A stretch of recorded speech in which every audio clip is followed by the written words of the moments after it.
ఈరోజు మనం ప్రజల తరఫున ప్రజల కోరిక మేరకు mister CM, mister deputy CM, missus Sharmila, mister education మినిస్టర్లను ప్రశ్నించబోతున్నాం. ఎందుకంటే ప్రజలు చాలామంది నాకు ఫోన్ చేసి ఈ రకంగా ప్రశ్నలు సంధించండి, వాళ్ళ దగ్గర నుంచి ఏం సమాధానం వస్తుందో చూద్దామని చెప్పేసి అడిగినటువంటి పరిస్థితి. మిస్టర్ సీఎం, మీరేమన్నారంటే ఆ భూతాన్ని రాకుండా చేసేస్తాం. భూతమని అంటున్నారే మీరు, ఇది ప్రజాస్వామ్యంలో ఉన్నారా మీరు, లేకపోతే ఏమన్నా రాచరిక యుగంలో ఉన్నారా? మీరు చంద్రబాబు నాయుడు గారు అనేటటువంటి మీరు 40 సంవత్సరాల అనుభవం ఉంది, 45 సంవత్సరాల నుంచి నేను రాజకీయాల్లో పదవులు వెలగబెడుతున్నానని చెప్పేటటువంటి మీకు ప్రజాస్వామ్యం గురించి తెలియదా? ప్రజాస్వామ్యంలోని ప్రక్రియల గురించి తెలియవా? మిస్టర్ సీఎం గారు, మిమ్మల్ని మీరు తమిళనాడు అనుభవాన్ని చూడలేదా? 4 స్థానాలకే పరిమితమైనటువంటి జయలలిత గారు తిరిగి 200 స్థానాలు పైగా చేజెక్కించుకోలేదా? అదే 7 స్థానాలకు పరిమితమైనటువంటి కరుణానిధి గారు మరలా అధికారంలోకి రాలేదా? 23 స్థానాలకు పరిమితమైనటువంటి మీరు ఆంధ్రప్రదేశ్ రాష్ట్రంలో అధికారంలోకి రాలేదా? 2012 ఎన్నికల్లో మిస్టర్ సీఎం, 2012 ఎన్నికల్లో ఉప ఎన్నికలు 18 స్థానాలకు కాంగ్రెస్ పార్టీ వాళ్ళు జగన్మోహన్ రెడ్డి గారి కోసం రాజీనామా చేస్తే ఆ 18 స్థానాలకు జరిగినటువంటి ఉప ఎన్నికల్లో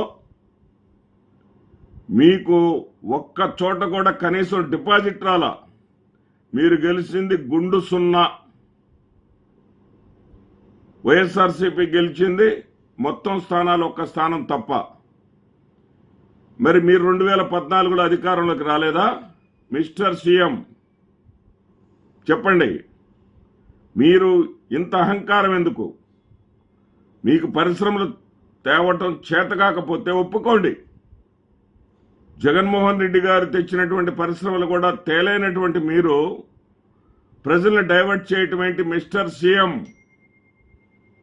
ఇది తప్పు కాదా? కరోనా ఉన్నప్పటికీ కూడా 2.5 సంవత్సరాల పాటు కరోనా ఉన్నప్పటికీ కూడా జగన్మోహన్ రెడ్డి గారి హయాంలో గ్రౌండింగ్ అయినటువంటి పరిశ్రమలు 34,000 కోట్ల మేరకు పరిశ్రమలు గ్రౌండింగ్ అయిన నిజమా కాదా?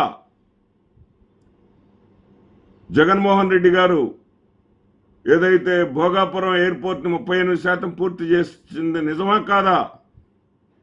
ఇలా ఎన్నో అభివృద్ధి కార్యక్రమాలు జగన్మోహన్ రెడ్డి గారు చేసి ఉంటే జగన్మోహన్ రెడ్డి గారు సర్వనాశనం చేశాడు ఆంధ్రప్రదేశ్ను, అమరావతి నాశనం చేశాడు, పోలవరాన్ని నాశనం చేశాడు అనే ఒక నెరేటివ్ను ప్రజల్లోకి తీసుకెళ్తాం ఎంతవరకు సబబు మిస్టర్ సీఎం?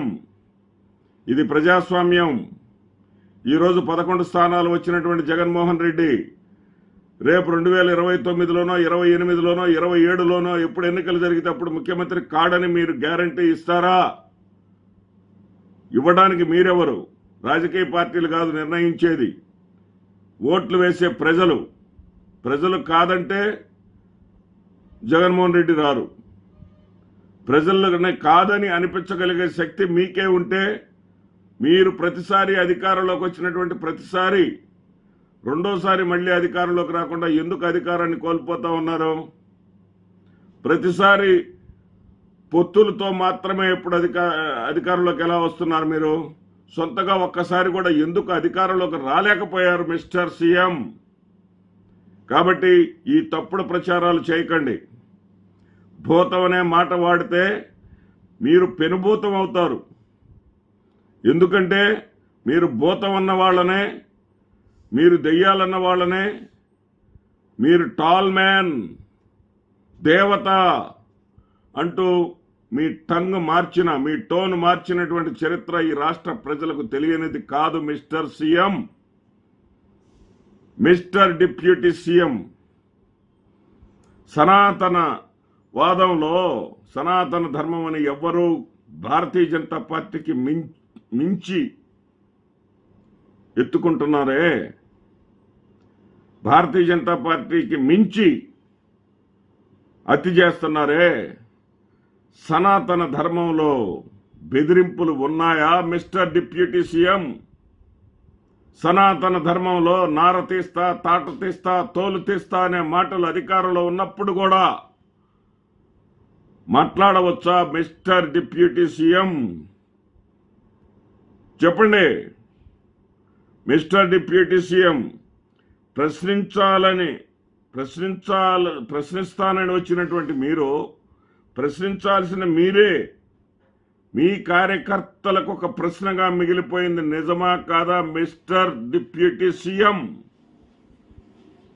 మీరు మీ కార్యకర్తలను పట్టించుకోవట్లేదని,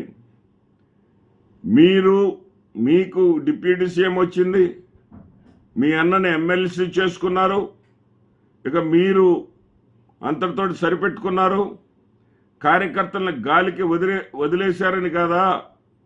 కొత్తగా కాపునాడు సమావేశం ఈ వారంలో అవుతుంది. Deputy CM, mister deputy CM, ఈ ప్రశ్నలకు సమాధానం చెప్పు. నీ మీద ఎవరైతే ఆశలు పెట్టుకున్నారో, నిన్ను ఎవరైతే ముఖ్యమంత్రిగా చూడాలని కోరుకున్నారో వాళ్ళ యొక్క ఆశలను నీరుగారుస్తూ 20 ఏళ్ల పాటు ఈ రాష్ట్రానికి చంద్రబాబే ముఖ్యమంత్రిగా ఉండాలి అని మీరు చెప్పటం ఏంటి మిస్టర్ డిప్యూటీ సీఎం? ఆ హక్కు మీకెక్కడుంది మిస్టర్ డిప్యూటీ సీఎం? ప్రజలు చెప్పాలి, ప్రజలు మాట్లాడాలి, ప్రజలే నిర్ణేతలు. నువ్వెవరు చెప్పడానికి మిస్టర్ డిప్యూటీ సీఎం? ఇదే సందర్భంలో తగుదునమ్మ అంటూ ఒక ఆమె వచ్చింది, పిసిసి అధ్యక్షురాలు. ఆమెను ప్రజలు పిసిసి అధ్యక్షురాలు అంటున్నా, బీపీసీ అధ్యక్షురాలు అంటున్నారు. అంటే బాబు ప్రయోజనాల కమిటీ అధ్యక్షురాలు అయిపోయింది ఆమె. చంద్రబాబు నాయుడు గారికి ఎప్పుడు ఆపద వచ్చినా, చంద్రబాబు నాయుడు గారికి ప్రజల్లో ఎప్పుడు వ్యతిరేకత వచ్చినా నేనున్నాను అంటూ జగన్మోహన్ రెడ్డి గారిని విమర్శించడానికి బయటకు వస్తుంది ఆవిడ. ఏ విధంగా ఆవిడ బయటకు వస్తుందంటే, నిన్న సింగయ్య అనేటటువంటి కార్యకర్త చనిపోతే, వైఎస్ఆర్సీపీ కార్యకర్త చనిపోతే జగన్మోహన్ రెడ్డి గారిని జనంలోనికి రానియకూడదు, జగన్మోహన్ రెడ్డి గారిని పర్యటనను నిషేధించాలి అంటున్నారు మిసెస్ షర్మిల శర్మ. మీరున్నది కాంగ్రెస్ పార్టీ కోసం పనిచేయటానికా, లేకపోతే కాంగ్రెస్ పార్టీకి వ్యతిరేకంగా ఉన్నటువంటి భారతీయ జనతా పార్టీతో కూటమి కట్టినటువంటి చంద్రబాబు నాయుడు గారి ప్రయోజనాలను కాపాడేటటువంటి కమిటీలో ఎందుకు ఇంత ఉత్సాహంగా ఉన్నారు మిసెస్ షర్మిల శర్మ? జగన్మోహన్ రెడ్డి గారిని పర్యటన నిషేధించాలి అని అంటే, ఇదే నిర్ణయాన్ని ఎన్డీఏ ప్రభుత్వం కానీ తీసుకొని ఉంటే దేశవ్యాప్తంగా రాహుల్ గాంధీ భారత్ జోడో యాత్రను చేసి ఉండకపోతే, భారత్ జోడో యాత్రని భారతీయ జనతా పార్టీ అడ్డుకొని ఉంటే, మీకు ఈ రోజున పార్లమెంటులో ప్రతిపక్ష హోదా వచ్చి ఉండేదేనా? గతంలో మీకు ప్రతిపక్ష హోదా లేదు, 50 సీట్లు లేవు. ఇప్పుడు దాదాపుగా 99 సీట్లు, దాదాపుగా 100 సీట్లకు దగ్గరగా మీరు వచ్చి ఉన్నారు. కాబట్టి ఈ రోజున ప్రతిపక్ష హోదా అనేది మీకు వచ్చింది, మీ పార్టీ అధ్యక్షుడికి వచ్చింది. మరి ఏదైతే ఆయన ప్రజల్లోకి వచ్చినందువల్ల కాదా? మిసెస్ షర్మిల శర్మ చెప్పు. ఆయన్ని తిరగనీయకుండా ఆపి ఉన్నట్టే అతనికి సీట్లు పెరిగాయేనా? అంటే జగన్మోహన్ రెడ్డి గారి జనంలోకి వస్తే కూటమి కోసాలు కదిలిపోతాయి, కూటమి అధికారం కోల్పోతుందనే భయం నీకెందుకు మిసెస్ షర్మిల శర్మ? దేశవ్యాప్తంగా ఈవీఎంలతోటి మోసపూరితమైనటువంటి ఎన్నికలు జరిగాయి. ఈ ఈవీఎంలను రద్దు చేయాలి, బ్యాలెట్ ఎన్నికలను తీసుకురావాలని చెప్పేసి రాహుల్ గాంధీ ఒకవైపున పోరాడుతూ ఉంటే, ఈ రాష్ట్రంలో కూటమి నేతలు ఇచ్చినటువంటి ఎంగిలి మెతుకులకు ఆశపడి కూటమి భజన చేయడం తప్పు కాదా? మిస్సెస్ షర్మిల శర్మ, చివరగా డిప్యూటీ సీఎం చాలా అతి చేస్తున్నారు.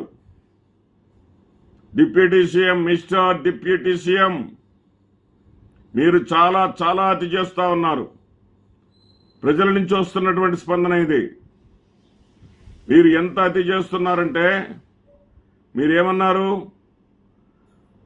సూపర్ 6లో అన్నీ కూడా మేము ఆలోచన చేసి నిర్ణయం తీసుకున్నాం.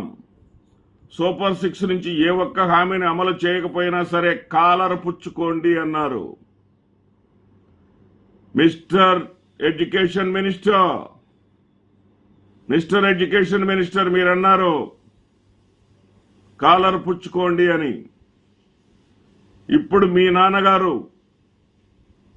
ఈ రాష్ట్రానికి ముఖ్యమంత్రి సూపర్ 6 పథకాలు చేయకుండానే చేసేసినట్లుగా చెప్పి ఎవరైనా సరే దాని గురించి మాట్లాడితే వారి నాలుక మందం అని ప్రశ్నించటం ఏంటి మిస్టర్ ఎడ్యుకేషన్ మినిస్టర్?